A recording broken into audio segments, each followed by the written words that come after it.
कोबी चाषी गाँ शिपकुदा एकर एकर जमी रे फूलकोबी चाष एकर एकर जमी रे लागिछि फूलकोबी। गंजाम ब्लॉक रो शिपकुदा, राधागोविंदपुर, श्रीरामचंद्रपुर और सुबलिया भली तीनोटी पंचायत रे प्राय 10 रु अधिक गाँव रे चैत वर्ष प्रचुर परिमाण रो कोबी चाष होइछि। पाणीपाग भल रहितिबारु भल चाष सहित अमल मध्य भल होइथिला।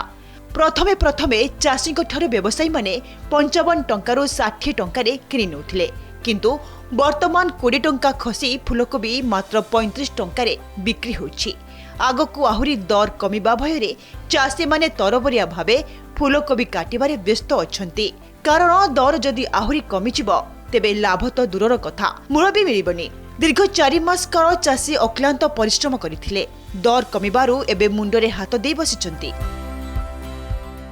बर्तमान रेट अच्छी 40 टंका 35-40, किंतु आमर 8 दिन पूर्वर थिला 60 55 60 रेट थिला। बर्तमान टिके रेट कमी आइछि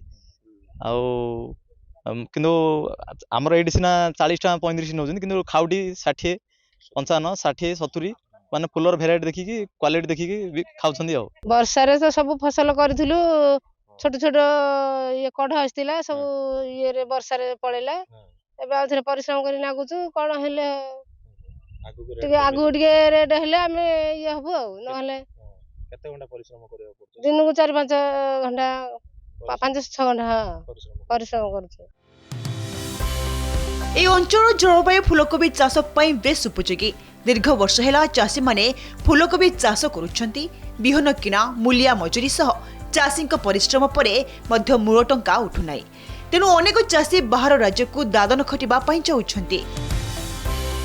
गोटे भरण फूलकोबी चाष पई बिहन, मेडिसिन सह अन्य सामग्री को मिसाई मोट 30,000 टंका खर्च होउची। जदि दर 35 रु 40 टंका रहे तेबे 50,000 रु 60,000 टंका मिलथाय।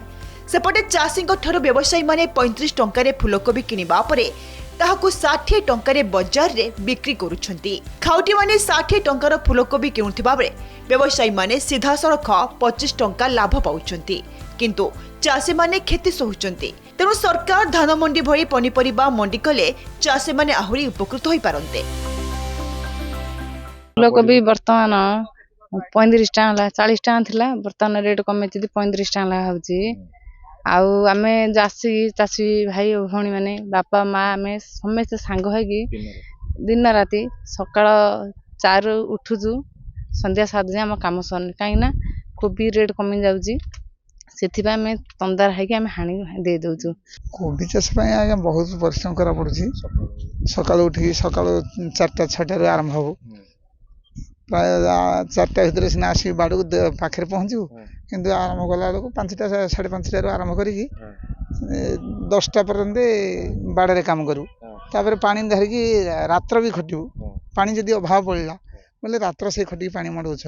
आमे माननीय मोर मुख्यमंत्री मोहन चरण माझी के अनुरोध करछु, हमर खाउटी कल्याण मंत्री मते अनुरोध करछु, धान को जेमिति धान चाषी को नेकी धान मंडी करी करूछंती सरकार नउछंती, परिबा मंडी जदि करा जिवो खाउटी चाषींतु ठीक रे सीधा सड़क रेट रे पाइबो और चाषी खुशी खाउटी खुशी।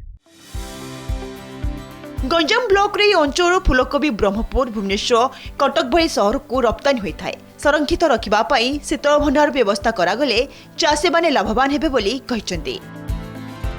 गंजाम शिपकुदारो भगवान दास को रिपोर्ट, कनक न्यूज।